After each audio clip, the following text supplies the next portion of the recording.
So hello and welcome. तो आज हम लोग पढ़ने वाले हैं क्लास 12 फिजिक्स का चैप्टर नंबर फर्स्ट का नेक्स्ट टॉपिक, जिसका नाम है electric field due to infinite long sheet. ठीक है, जैसा कि हमने पिछले वीडियोस में जो है गॉस थ्योरम डिस्कस कर लिया था, उसके एप्लीकेशन डिस्कस कर लिए थे और गॉस थ्योरम के बेसिस पर हमने किसी पॉइंट पर इलेक्ट्रिक फील्ड का कैलकुलेशन करना भी सीख लिया था। क्या क्या चीजें हमने देखी थी? एक पॉइंट चार्ज के कारण किसी पॉइंट पर इलेक्ट्रिक फील्ड कितना बनता है, वो चीज हमने देख ली थी। सेकेंड, एक स्ट्रेट इनफाइनाइट लॉन्ग वायर के कारण कितना इलेक्ट्रिक फील्ड बनता है किसी पॉइंट पर, उसका कैलकुलेशन हमने कर लिया था। थर्ड एप्लीकेशन है इनफाइनाइट लॉन्ग सीट के कारण इलेक्ट्रिक फील्ड कितना बनता है। ठीक है, यहां पर एक छोटा सा चीज आपको याद रखना है। ठीक है, जैसे यहां पर लिखा हुआ है, देखो, in surface electric field comes out from only one direction. अगर आपको बोलेगा कि in electric field due to surface, तो सरफेस और सीट में एक बेसिक डिफरेंस होता है कि सरफेस में से इलेक्ट्रिक फील्ड लाइंस जो निकलती हैं वो सिर्फ एक ही डायरेक्शन में होती हैं। ठीक है, या तो बाहर की तरफ होंगी या तो अंदर की तरफ होंगी, इलेक्ट्रिक फील्ड लाइंस एक ही साइड होती हैं। जबकि सीट जो होता है, but in seat electric field lines comes out from both direction. लेकिन जो सीट होता है, उस सीट से इलेक्ट्रिक फील्ड लाइंस जो होती हैं वो दोनों साइड क्या होती हैं, निकलती हैं। मतलब बाहर की तरफ भी आएंगी और अंदर की तरफ भी सीट जो है जाती है। ठीक है, तो यह है सरफेस और सीट के बीच का डिफरेंस। तो हमको यहां पर किसके कारण इलेक्ट्रिक फील्ड पढ़ना है? तो आंसर है लॉन्ग सीट के कारण हमको इलेक्ट्रिक फील्ड का कैलकुलेशन जो है करना है। एक और स्पेशलिटी याद रखना कि ये जो इनफाइनाइट लॉन्ग सीट जो होता है, इससे जो इलेक्ट्रिक फील्ड लाइंस निकलती हैं, ये इलेक्ट्रिक फील्ड लाइंस कैसी होती हैं? These are uniform electric field lines. ठीक है, ये हमेशा एक यूनिफॉर्म इलेक्ट्रिक फील्ड लाइंस जो है क्या करता है, ये बनाता है। ठीक है, सो हमने क्या किया, एक इनफाइनाइट लॉन्ग सीट जो है हमने कंसिडर कर लिया और इसको हमने कौन सा चार्जेस दे दिए, इसको हमने पॉजिटिव चार्जेस जो है दे दिया। ठीक है, अब ये एक पॉइंट है, क्योंकि हमको तो पूरे सीट के कारण एक साथ हम लोग इलेक्ट्रिक फील्ड का कैलकुलेशन नहीं कर सकते, तो हमको एक बहुत छोटा सा एरिया क्या करना पड़ेगा, कंसिडर करना पड़ेगा। तो हमने यहां पर एक बहुत छोटा सा एरिया कंसिडर किया, ये डीएस। ठीक है, इस डीएस के कारण हमको क्या करना है, इलेक्ट्रिक फील्ड का कैलकुलेशन जो है करना है। सो इस सीट की जो चार्ज डेंसिटी हो क्या है, सिग्मा है। और याद करो, सिग्मा हम लोग किसके लिए यूज करते थे? Surface charge density. तीन चीजें पढ़ी थी हमने, लैम्डा, सिग्मा और rho. Linear charge density, surface charge density and volumetric charge density. तो ये तो सीट है, सीट मतलब इसके पास एरिया होगा, तो पर यूनिट एरिया पर जो चार्ज है वो कितना है, सिग्मा है। और इस सीट का जो टोटल सरफेस एरिया है वो है एस है। ठीक है, अब अगर आपको गॉस लॉ को अप्लाई करना है, तो गॉस लॉ को अप्लाई करने के लिए आपके पास क्या होना चाहिए? सबसे पहला एक गॉसियन सरफेस आपके पास होना चाहिए। ठीक है, तो यहां पर आप गॉसियन सरफेस कैसे बनाओगे? ठीक है, तो हम लोग देखते हैं कि क्या स्फेरिकल जो है यहां पर गॉसियन सरफेस बन सकता है। मान लो यहां पर कोई पॉइंट है P, वहां पर हमको इलेक्ट्रिक फील्ड का कैलकुलेशन करना है। तो अगर मैं स्फेरिकल अगर यहां पर गॉसियन सरफेस बनाने की कोशिश अगर करता हूं, इस तरीके से अगर मैं स्फेरिकल गॉसियन सरफेस बनाऊंगा, तो इस गॉसियन सरफेस की स्पेशलिटी क्या होती है कि इसके हर एक पॉइंट पर E और थीटा कैसे होने चाहिए, सेम होने चाहिए। लेकिन इस तरीके का स्फेरिकल से बनाने से गॉसियन सरफेस हमको सही नहीं मिलेगा। क्यों? इस चार्ज के लिए ये वाले पॉइंट का डिस्टेंस कुछ और है, इस चार्ज के लिए इस पॉइंट का डिस्टेंस कुछ और है, यहां से लेके यहां तक का डिस्टेंस कुछ और है। ठीक है, तो यहां पर तो E तो सेम है ही नहीं, मतलब ये तो गॉसियन सरफेस का काम करेगा ही नहीं। मतलब इसके चारों तरफ स्फेरिकल सरफेस जो है गॉसियन सरफेस नहीं हो सकता। तो फिर हमको क्या करना पड़ेगा, हमको कुछ दूसरा स्फेरिकल सरफेस दूसरा गॉसियन सरफेस जो है हमको सोचना पड़ेगा। ठीक है, तो फिर यहां पर हमने क्या किया, स्फेरिकल सरफेस बनाने के लिए जो है हमने जो है एक कोएक्सियल सिलेंडर को चुना। ठीक है, सिलेंड्रिकल शेप में चुना। मतलब आप इसको इस तरीके से समझ सकते हो कि अगर आपके पास एक पेज है, उस पेज में आपने क्या किया, अपने पेन को जो है पंचर करके डाल दिया। जैसे आप लोग खेलते हो स्कूल वगैरह में कि एक पेज लिए और उस पेज को क्या करते हो, इस तरीके से पेन घुसा देते हो। तो बिल्कुल उसी तरीके का यहां पर हमारा गॉसियन सरफेस जो है बनेगा। हमने एक सिलेंडर लिया और इस सीट को पंचर करके कुछ पोर्शन इधर कर दिया हमने और कुछ पोर्शन जो है इधर निकाल दिया। ठीक है, अब ये जो सरफेस जो मिला हमको, ये क्या होगा, हमारा गॉसियन सरफेस होगा। कैसे गॉसियन सरफेस होगा? तो देखो, इस पॉइंट से यहां तक का डिस्टेंस सेम है, इस पॉइंट से यहां तक का डिस्टेंस भी सेम है, इस पॉइंट से इस लाइन का डिस्टेंस सेम है, मतलब यहां से इस पूरे पॉइंट का जो डिस्टेंस वो क्या है, सेम है। उसी तरीके से इस पॉइंट से लेके इधर तक का सारा डिस्टेंस क्या है, सेम है। मतलब ये यहां पर इलेक्ट्रिक फील्ड, यहां पर इलेक्ट्रिक फील्ड, यहां पर इलेक्ट्रिक फील्ड, यहां पर इलेक्ट्रिक फील्ड, हर जगह पर इलेक्ट्रिक फील्ड कैसा होगा, सेम होगा। ठीक है, तो इलेक्ट्रिक फील्ड सेम हो गया। अब थीटा देखो, तो ये क्या है, यहां पर देखो सिलेंडर को हम लोग क्या करेंगे, 3 पार्ट में डिवाइड करेंगे। क्यों 3 पार्ट में डिवाइड करेंगे, क्योंकि हमको सिमेट्री चाहिए रहता है। तो हमारे पास जो सिलेंडर वो ऐसा है, ये ठीक है, और इलेक्ट्रिक फील्ड लाइंस, कुछ इलेक्ट्रिक फील्ड लाइंस इधर जा रही हैं और कुछ यहां से इलेक्ट्रिक फील्ड लाइंस इधर जा रही हैं। तो क्या ये सिमेट्री है, आंसर है नहीं। इस यहाँ की इलेक्ट्रिक फील्ड लाइंस इधर जा रही है, इस इलेक्ट्रिक फील्ड लाइंस इधर जा रही है। तो हम लोग सिमेट्री बनाने के लिए इस सिलेंडर को क्या करेंगे, 3 पार्ट में डिवाइड कर देंगे। पहला ये वाला सर्कल, दूसरा ये वाला सर्कल, और तीसरा हॉलो सिलेंड्रिकल। तो देखो वही चीज यहां पर है, ये है हमारे पास सरफेस नंबर 1, ये है हमारे पास सरफेस नंबर 2, और जो ये जो हॉलो सिलेंडर जो बचा ये है सरफेस नंबर 3। तो 3 सरफेस में हमने क्या किया, इसको डिवाइड कर दिया। अब क्या तीनों सरफेस पर सिमेट्री है, चेक करते हैं। यहां से इलेक्ट्रिक फील्ड लाइंस बाहर जा रही हैं और इस सर्कुलर का जो एरिया वेक्टर होगा इस तरीके से होगा, तो इसका एरिया वेक्टर बाहर की तरफ है, इलेक्ट्रिक फील्ड लाइन भी बाहर की तरफ है, दोनों के बीच का थीटा कितना हो गया, 0। मतलब हर एक पॉइंट पर यहाँ थीटा क्या है, सेम है, मतलब ये सिमेट्री हो गया। सेम इसी तरीके से यहां से इलेक्ट्रिक फील्ड लाइंस बाहर जा रही हैं और इसका एरिया वेक्टर भी बाहर की तरफ होगा, मतलब यहां पर भी थीटा क्या होगा, सेम होगा। अब बच गया तीसरा स्फेरिकल सिलेंडर, मतलब होलो सिलेंडर। तो देखो होलो सिलेंडर ऐसा है, इसका एरिया वेक्टर कहां होगा, इस तरीके से ऊपर, और इलेक्ट्रिक फील्ड लाइंस कहां जा रही है, इधर। तो दोनों के बीच का एंगल कितना, 90। यहाँ इलेक्ट्रिक फील्ड लाइंस का 90, इस इलेक्ट्रिक फील्ड लाइंस का 90, इस इलेक्ट्रिक फील्ड लाइंस का 90, नीचे जाने वाली इलेक्ट्रिक फील्ड लाइंस का 90। तो हर जगह पर क्या हो रहा है, एरिया वेक्टर लो आप ऊपर की तरफ, चाहे एरिया वेक्टर लो आप नीचे की तरफ, इलेक्ट्रिक फील्ड के साथ हमेशा वो 90 डिग्री बना रहा है। तो 3 सिमेट्रिकल सरफेस जो है हमको यहां पर मिलेगा। ठीक है, अब उन तीनों के कारण हमको क्या करना है, इलेक्ट्रिक फील्ड का कैलकुलेशन करना है। तो गॉसियन सरफेस हमारा बन गया। तो गॉसियन सरफेस कैसा बना, कोएक्सियल सिलेंडर बना, पहला स्टेप हो गया। दूसरा स्टेप गॉसियन सरफेस में क्या था, close integral of EDS cos theta का कैलकुलेशन करना है, यही था हमारा। तो हमारे पास 3 सरफेस हैं, तो EDS cos theta surface number 1 के लिए, EDS cos theta surface number 2 के लिए, EDS cos theta surface number 3 के लिए। सरफेस 1 में थीटा कितना था, 0, सरफेस 2 में थीटा कितना था, 0। तो दोनों जगह हमने थीटा थीटा की जगह कितना रख दिया, 0।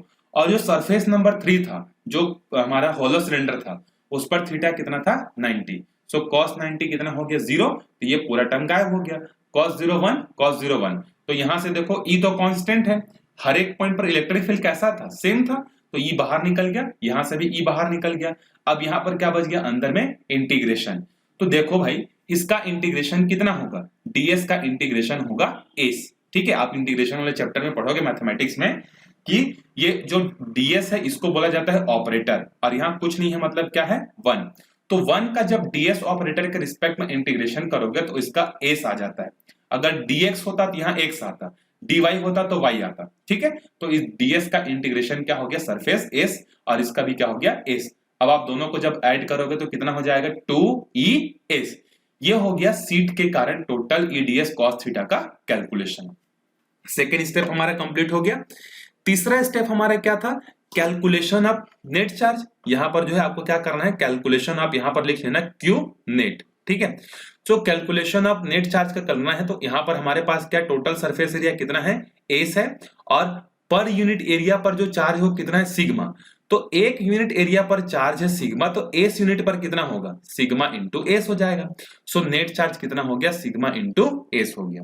ठीक है, उसके बाद फोर्थ स्टेप क्या था, अप्लाई गॉस लॉ।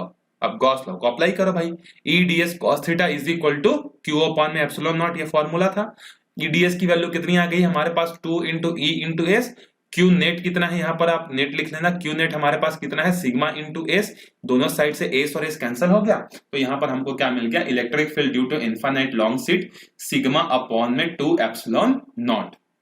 ठीक है, और ये फॉर्मूला बहुत ज्यादा इंपॉर्टेंट है आपके एग्जाम पॉइंट ऑफ व्यू से, प्लस नीट और जेई की बेसिस पर भी, आपको सीट के बेसिस पर अभी आपको मैं क्वेश्चन बताऊंगा कि किस किस तरीके के क्वेश्चन वो आपसे पूछ सकते हैं। ठीक है।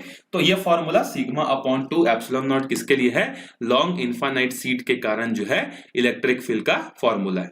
ठीक है। अब एक और क्वेश्चन देखते हैं जो कि एनसीईआरटी बेस्ड है और ये एक बार एग्जाम में जो है 4 मार्क्स का जो है पूछ चुका है। ठीक है, एनसीईआरटी में आपके दिया हुआ है। अब पेज नंबर अब मेरे को याद नहीं आ रहा है, लेकिन ये एनसीईआरटी का ही क्वेश्चन है। देखो क्वेश्चन क्या बोल रहा है, the electric field component in the figure R E x. मतलब एक फिगर दिया है आपको और उसमें जो इलेक्ट्रिक फील्ड है वो किस डायरेक्शन में है? एक्स डायरेक्शन में। मतलब ई एक्स लिखा है, मतलब क्या है? Electric field in X direction. वो कितना है? Alpha into X to the power 1/2। Alpha क्या है? कांस्टेंट है। एक्स क्या है? यहां से ओरिजिन से डिस्टेंस है 1 2 3 4 5। ठीक है। और वाई डायरेक्शन में इलेक्ट्रिक फील्ड और जेड डायरेक्शन में इलेक्ट्रिक फील्ड कितना है? 0 है। ठीक है। और ये जो इलेक्ट्रिक फील्ड का जो यहाँ रिलेशन दिया हुआ है alpha into X to the power 1/2, इसमें अल्फा की जो वैल्यू है वो कितनी है? 800 न्यूटन पर कूलम। ठीक है, ये हमको दिया हुआ है पर मीटर स्क्वायर करके जो है दिया हुआ है। ठीक है। आपको क्या चीज कैलकुलेट करनी है? Calculate first the flux through the cube. मतलब इसके अंदर में जो चार्ज रखा हुआ है क्यूब, वो कितना फ्लक्स बना रहा है वो आपको sorry the flux through the cube. Cube पर कितना फ्लक्स बन रहा है वो आपको कैलकुलेट करना है। उसके बाद charge with in the cube, मतलब इस क्यूब के अंदर में कितना चार्ज है उसका भी कैलकुलेशन करना है। और आपको यहां पर जो डिस्टेंस एज्यूम करना है, देखो क्वेश्चन में जो है आपको यहां से लेके मतलब ये जो 3 डायमेंशनल जो एक्स वाई जेड जो 3D है, इसमें ये ओरिजिन है। तो ओरिजिन से ये जो क्यूब है ये कितना डिस्टेंस पर है? स्मॉल ए डिस्टेंस पर है। और इस क्यूब का जो एज है, क्यूब का एज क्या है? ए है। क्यूब का एज अगर ए है, इसका मतलब इसका लेंथ भी ए होगा, ब्रेड्थ भी ए होगा और हाइट भी क्या होगा? ए ही होगा। ठीक है, स्टार्ट करते हैं। सो देखो हमको पता है फ्लक्स का फॉर्मूला क्या होता है? ई ए कॉस थीटा, या आप चाहो तो इसको close integral of EDS cos theta कर सकते हो। ठीक है। सो देखो अब यहां पर जो है हमारे पास जो है कितने सरफेस बनेंगे? एक क्यूब वाला मैंने आपको ऑलरेडी बता दिया था। तो क्यूब में जो है 6 सरफेस होंगे। सरफेस नंबर 1 नीचे वाला, surface number 2, surface number 3, surface 4, एक सामने वाला और एक पीछे वाला। ठीक है। और मैंने वहां पर आपको डिस्कस भी किया हुआ था कि क्यूब के 6 सरफेस में से सिर्फ 2 सरफेस के कारण क्या होगा? फ्लक्स बनेगा। बाकी डाउन, अप, फ्रंट और बैक, इन सब में थीटा कितना होता है? 90 डिग्री करके मैंने आपको बताया था। क्योंकि इलेक्ट्रिक फील्ड लाइंस इधर जा रही है, इस सरफेस का एरिया वेक्टर इधर होगा, कितना एंगल? 90, cos 90 0। इस ऊपर वाले सरफेस का एरिया वेक्टर ऊपर जाएगा और इलेक्ट्रिक फील्ड लाइंस इधर जा रही है, अगेन दोनों के बीच का एंगल कितना हो गया? 0। इस फ्रंट वाले का electric field line Z direction में बाहर की तरफ आएगा और इलेक्ट्रिक फील्ड कहां है? एक्स डायरेक्शन में, तो कितना हो गया? 0। पीछे वाले का भी क्या हो गया? 0। ठीक है। तो 4 सरफेस ने थीटा कितना बनाया? 0 डिग्री। ठीक है। तो सब कितने हो गए? सब की वैल्यू क्या हो गई? 0। सिर्फ 2 सरफेस बचेंगे जिसके कारण से फ्लक्स होगा। एक है ये सरफेस नंबर 1 और यह सरफेस नंबर 2। तो इलेक्ट्रिक फील्ड लाइंस इधर जा रही है। सरफेस नंबर 1 का एरिया वेक्टर कहां होगा? इस डायरेक्शन में इसका एरिया वेक्टर होगा। तो थीटा की वैल्यू कितनी होगी सरफेस नंबर 1 के लिए? जब 2 वेक्टर अपोजिट डायरेक्शन में जाते हैं तो यहां पर थीटा कितना हो जाएगा? 180 डिग्री होगा। और सरफेस नंबर 2 जो है ये इसका एरिया वेक्टर इधर ही होगा और इलेक्ट्रिक फील्ड भी इधर ही है, which means theta is equal to क्या हो गया? 0। सो देखो सबसे पहले इसी फॉर्मूले में हम लोग रखेंगे phi is equal to F E A cos theta. तो यह है सरफेस नंबर 1, यह सरफेस नंबर 2 के लिए, surface number 3, surface number 4, surface number 5, surface number 6। तो सरफेस नंबर 1 में थीटा 180 होगा, सरफेस नंबर 2 में 0 होगा और बाकी सब सरफेस में कितना हो जाएगा? 90। और cos 90 कितना होता है? 0। तो ये गायब हो गया, ये गायब हो गया, ये गायब हो गया, ये खत्म हो गया। चारों चीजें जो है हमारे पास खत्म हो गई। ठीक है। अब 2 ही सरफेस हमारे पास बच गए। एक तो 0 वाला, cos 180 की वैल्यू कितनी होती है? -1 और cos 0 की वैल्यू कितनी होती है? +1। तो हमारे पास यहाँ क्या हो गया? ई ए। अब ई को हमने x डायरेक्शन में ले रहे हैं तो इसीलिए हमने यहाँ पर ई एक्स ए करके जो है हमने कर दिया। अब देखो इलेक्ट्रिक फील्ड तो कांस्टेंट है, ये बाहर निकल गया, अंदर में बचा इंटीग्रेशन ऑफ ए। यहां पर भी अंदर में क्या बचा? इंटीग्रेशन ऑफ ए। ठीक है। अब ये क्या है? एरिया। किसका एरिया? क्यूब का। क्यूब के एक सरफेस का एरिया। क्यूब का एक सरफेस है ना ये वाला, बाकी सब सरफेस तो हमारे पास काम के थे ही नहीं, हमारे पास बाकी सारे सरफेस क्या थे, काम के नहीं थे। ठीक है, तो ये एक क्यूब है और क्यूब का हर एक सरफेस जो होता है वो एक्चुअल में क्या होता है, एक एक स्क्वायर होता है। ठीक है, 6 स्क्वायर मिलकर क्या बनाते हैं, क्यूब बनाते हैं। तो क्यूब का एरिया, स्क्वायर का एरिया कितना होता है, साइड इंटू साइड, तो यहाँ पर एरिया की जगह क्या आ जाएगा, ए का स्क्वायर, क्योंकि क्यूब का जो एज है वो ए है, तो ये लेंथ भी ए है, ब्रेड्थ भी ए है, तो इस स्क्वायर का एरिया कितना हो गया, ए स्क्वायर, इसका भी कितना हो गया, ए स्क्वायर। आपको समझ में आया कि नहीं, ये कहे कैसे बना है, कैसे ए स्क्वायर हो गया। क्यूब जो होता है उसका हर 6 सरफेस से मिलकर बना होता है और हर एक सरफेस जो होता है वो एक एक स्क्वायर होता है। ठीक है, और स्क्वायर का एरिया क्या होता है, साइड इंटू साइड, और लेंथ और ब्रेड्थ दोनों सेम होते हैं उसके, तो ए इंटू ए कितना हो जाएगा, ए स्क्वायर। सो दोनों से हमने फिर क्या किया, ए स्क्वायर जो है हमने बाहर निकाल दिया, उसके बाद यहाँ पर क्या बच गया, माइनस ऑफ ई एक्स, और यहाँ क्या बच गया, प्लस ऑफ ई एक्स। अब यहाँ पर दोनों वैल्यूज हमको जो क्वेश्चन में गिवन है, E x is equal to alpha x to the power 1/2, alpha x to the power 1/2। अब देखो, जब आप सरफेस नंबर 1 के लिए निकालोगे तो डिस्टेंस कितना होगा, देखो ओरिजिन से a होगा, और सरफेस नंबर 2 के लिए कितना हो जाएगा, 2a। यहां देखो आप फिगर में, ये जो सरफेस नंबर जो 1 है, यहां से डिस्टेंस इसका कितना है, a है, लेकिन सरफेस नंबर 2 के लिए जब आप डिस्टेंस लोगे तो यहां से यहां तक a, फिर यहां से यहां तक एक और a जाना पड़ेगा, तो सरफेस नंबर 2 का जो डिस्टेंस है ओरिजिन से वो कितना हो जाएगा, 2a हो जाएगा। सो देखो वही चीज हमने यहां पर रखा, सरफेस नंबर 1 के लिए x के जगह पर a रखा, सरफेस नंबर 2 में x के जगह हमने 2a रखा, और अल्फा की वैल्यू तो हमको ऑलरेडी गिवन है 800, यहां पर अल्फा की वैल्यू 800। ठीक है, अब यहां पर हम लोग क्या करते हैं, 800 को भी कॉमन ले लेते हैं, तो अंदर में क्या बचेगा, माइनस ए स्क्वायर, और यहां पर हमारे पास क्या हो जाएगा, 2 इंटू ए की, यहां पर बचेगा, ये ऐसा आएगा। ठीक है, आपको समझ में आई ये कैसे हो गया, क्योंकि यहां पर 2a की पावर में 1/2 करोगे ना तो वो ऐसा होल पावर होगा ये। देखो, अब उसके बाद दोनों से फिर से क्या चीज कॉमन निकल सकता है, तो a की पावर हाफ फिर से कॉमन निकल सकता है, तो यहाँ क्या बचेगा, -1, और यहाँ कितना बचेगा, √2। तो √2 प्लस में था इसीलिए इसको पहले लिख दिए, और ये -1 था इसीलिए इसको बाद में लिख दिए। अब a स्क्वायर ऑलरेडी बाहर है और एक और a to the power half, दोनों का बेस सेम है, बेस सेम होने से पावर क्या होते हैं, ऐड हो जाते हैं, तो 2 प्लस हाफ ऐड होकर कितने हो जाएंगे, 5/2 हो जाएंगे।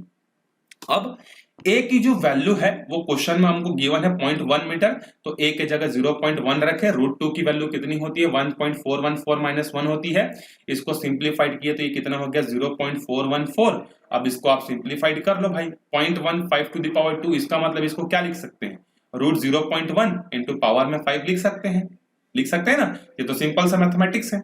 ठीक है, अब इसको आप सॉल्व करोगे तो इसकी वैल्यू आएगी 0.31 की पावर में 5, सबको मल्टीप्लाई करोगे तो फाइनल आंसर कितना आएगा, 1.05 न्यूटन पर कूलम मीटर की पावर में हाफ। समझ में आ गया, तो ये हमारा क्या है, आंसर है पहले पार्ट का। ठीक है, फिर सेकेंड पार्ट में हमको क्या निकालना था, टोटल चार्ज निकालना था। सो देखो, हमारे पास गॉस का फॉर्मूला है कि फ्लक्स इज इक्वल टू क्या होता है, Q अपॉन में एप्सिलॉन नॉट, और यहाँ पर ये जो Q जो आता है वो क्या आता है, Q नेट होता है। तो अभी हमको फ्लक्स पता चल गया, एप्सिलॉन नॉट तो कांस्टेंट होता है, परमिटिविटी इसकी वैल्यू भी हमको पता है, तो इसकी वैल्यू आ गई 1.05, इसकी वैल्यू कितनी होती है, 8.85 इंटू 10 टू दी पावर -12। तो यहाँ पर Q नेट कितना होगा, इसको मल्टीप्लाई कर दो दोनों को, तो यहाँ पर नेट चार्ज कितना मिल जाएगा आपको, 9.3 into 10 to the power -12 coulomb. ठीक है, आ गया आपके लिए आंसर। ठीक है, चलो उसके बाद एक हमारे पास और क्वेश्चन है। ठीक है, ये भी एनसीईआरटी बेस्ड ही क्वेश्चन है, ठीक है, हाँ एनसीईआरटी का ही क्वेश्चन है।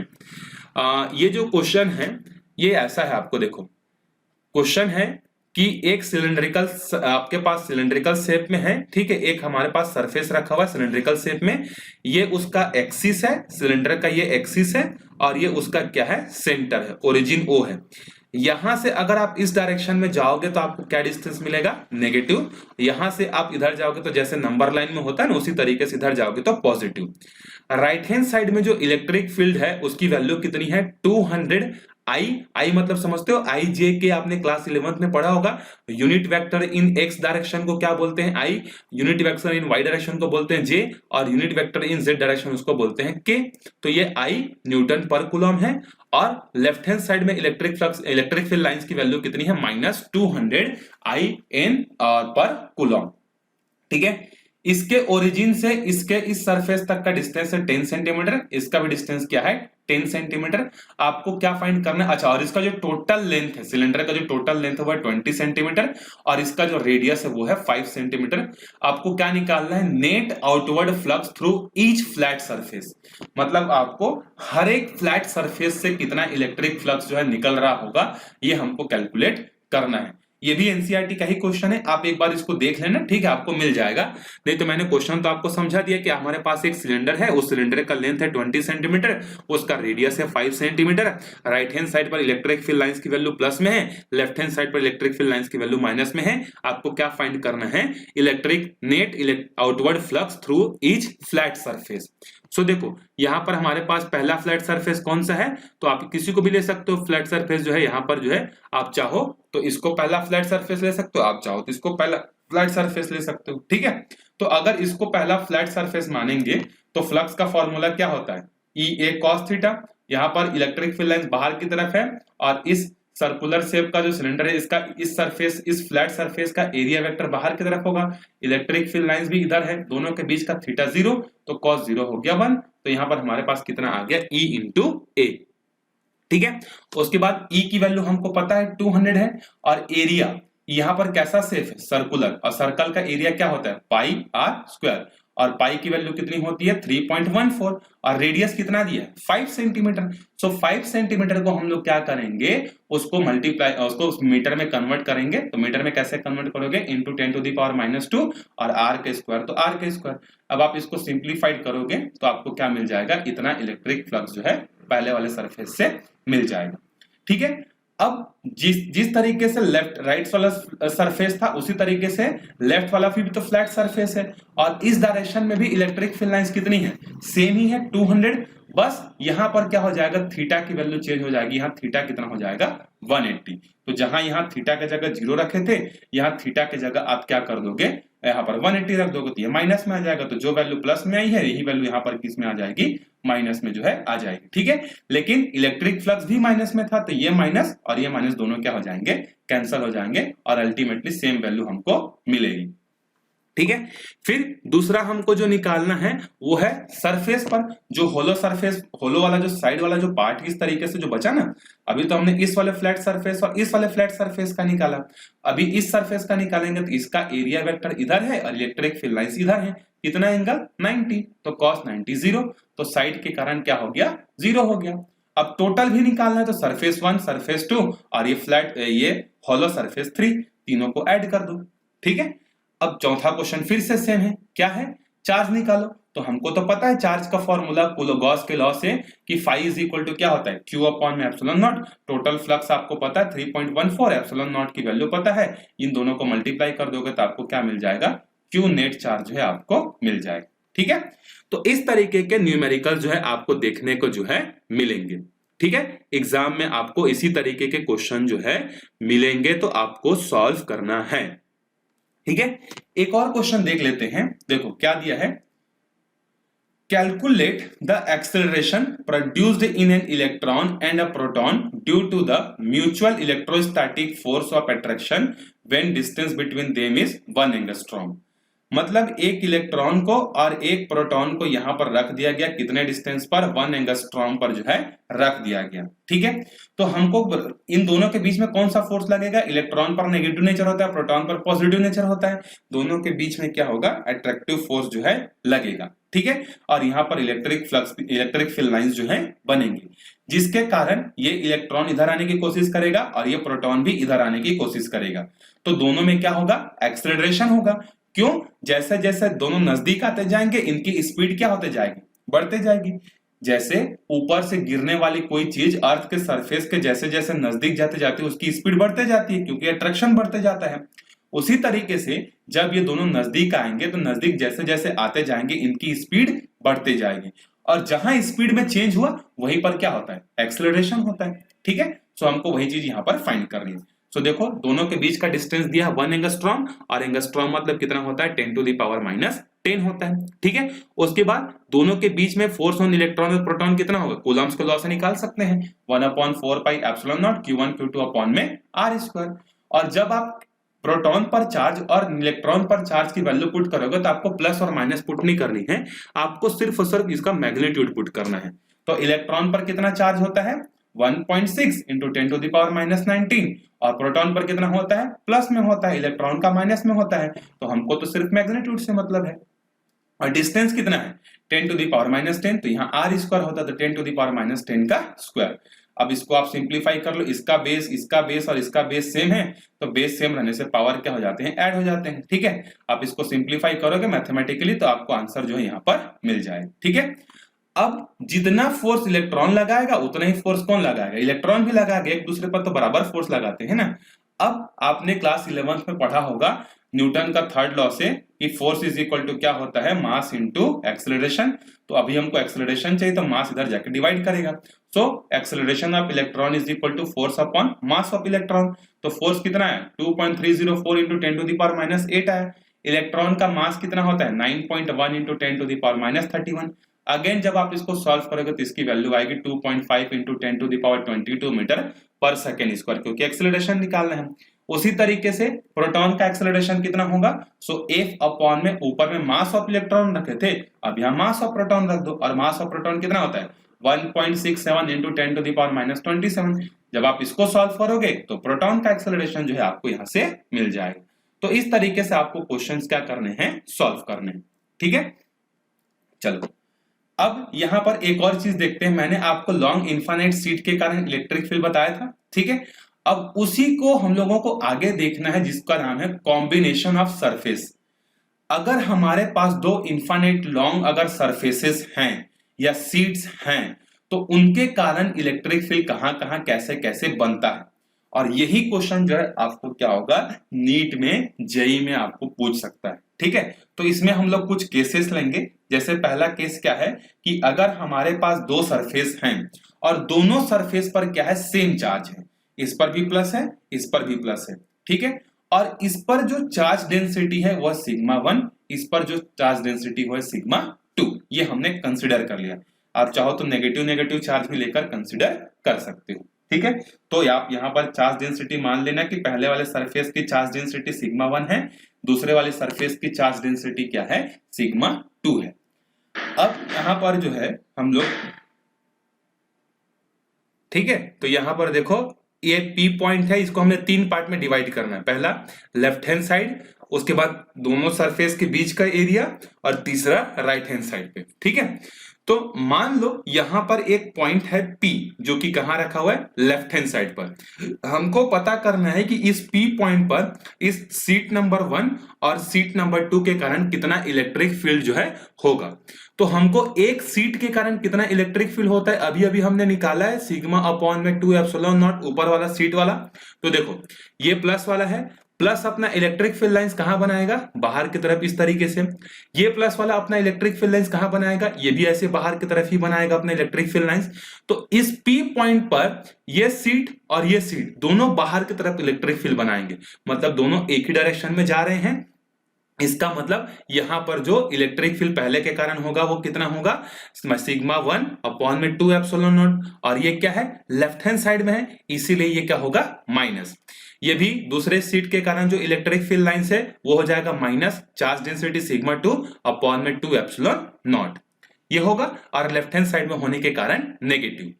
उसके बाद देखो आप इसी को यहां पर देखो क्या किया है, on the left hand side पहले के कारण इलेक्ट्रिक फील्ड और दूसरे के कारण इलेक्ट्रिक फील्ड, तो अगर दोनों की चार्ज डेंसिटी अगर अलग अलग है तो हमारे पास फॉर्मूला कितना आएगा -1 अपॉन में 2 एप्सिलॉन नॉट, और अंदर में क्या बचेगा सिग्मा 1 प्लस सिग्मा 2। लेकिन अगर दोनों ही सीट पर अगर चार्ज डेंसिटी सेम है, मतलब सिग्मा 1 और सिग्मा 2 की वैल्यू सिग्मा के बराबर है, उस समय सिग्मा 1 प्लस सिग्मा 2 ऐड होकर उनकी जगह क्या आ जाएगा सिग्मा और सिग्मा, तो सिग्मा प्लस सिग्मा कितने हो जाएंगे 2 सिग्मा, 2 और 2 कैंसिल। तो उस समय लेफ्ट हैंड साइड पर जो इलेक्ट्रिक फील्ड होगा लेफ्ट हैंड साइड पर अगर चार्ज डेंसिटीज दोनों प्लेटों का सेम है वो कितना हो जाएगा माइनस सिग्मा अपॉन में एप्सिलॉन नॉट। ठीक है, अब देखो अगर हमको इन दोनों सीट्स के बीच में अगर निकालना, आप इस सरफेस के जगह सीट भी लिख सकते हो ना, नहीं तो आप कंफ्यूज हो जाओगे। ठीक है, तो सीट लिख लेना। तो देखो ये वाला जो सीट है ये अपना इलेक्ट्रिक फील्ड बाहर की तरफ बनाएगा। अब देखो बाहर की तरफ बनाएगा मतलब इसी डायरेक्शन में बनाएगा ऐसा जरूरी नहीं है, तो चारों तरफ बनाएगा, ठीक है। तो इस पॉइंट पर इस इलेक्ट्रिक फील्ड का इफेक्ट इस डायरेक्शन में पड़ेगा और इसके कारण जो यहां पर इलेक्ट्रिक फील्ड बनेगा वो इस डायरेक्शन में पड़ेगा।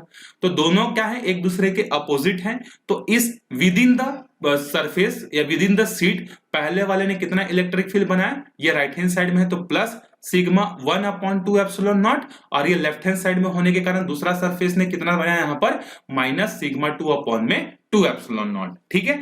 अब नेट अगर चाहिए तो दोनों एक दूसरे के क्या है, अपोजिट डायरेक्शन में है, ठीक है। तो दोनों एक दूसरे के अपोजिट डायरेक्शन में, तो नेट इलेक्ट्रिक फील्ड कितना होगा, E is equal to E1 plus E2, तो sigma 1/2 epsilon naught sigma 2/2 epsilon naught. और अगर देखो ये तो फॉर्मूला आ गया जब डेंसिटीज अलग अलग हों, जब डेंसिटीज सेम हो जाएंगी तो सिग्मा की जगह सिग्मा 1 की जगह सिग्मा आएगा, सिग्मा 2 की जगह सिग्मा आएगा, तो सिग्मा माइनस सिग्मा कितना हो गया 0, और 0 इंटू दिस टर्म पूरा 0।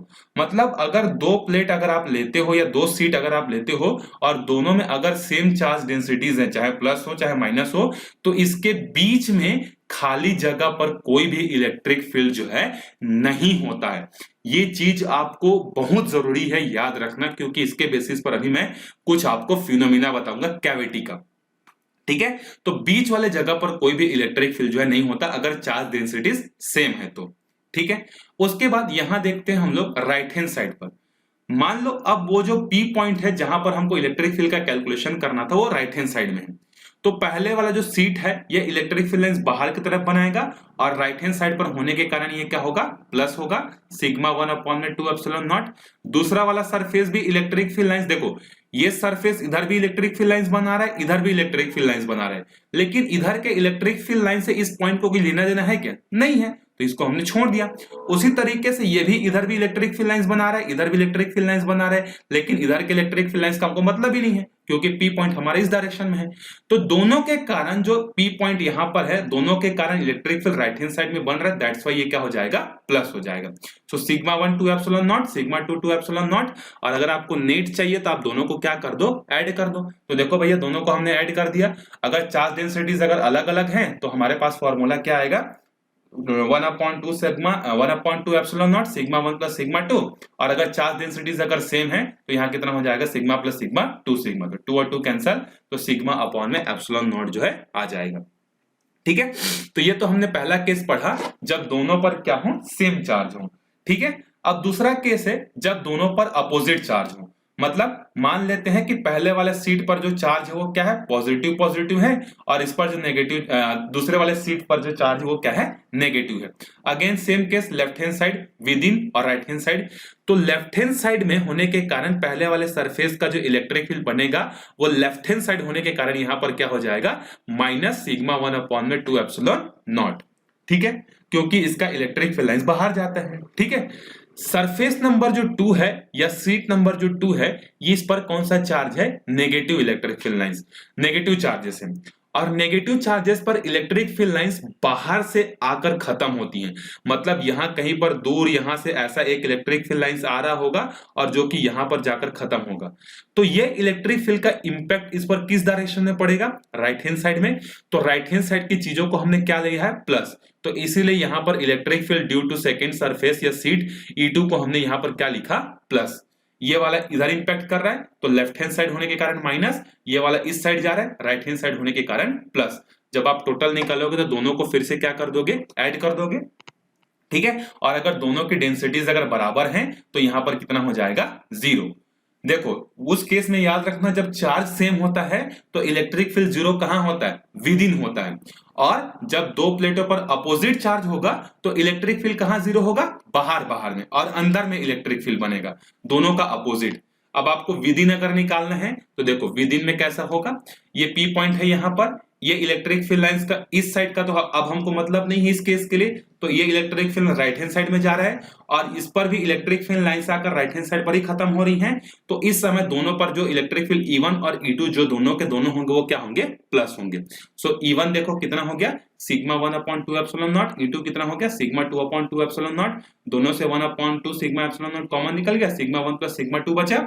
अब मान लो कि दोनों की डेंसिटीज बराबर है, सिग्मा 1 और सिग्मा 2 सिग्मा के बराबर हैं, तो यहाँ पर विद इन कितना हो जाएगा, विद इन यहाँ पर सिग्मा अपॉन एप्सिलॉन नॉट।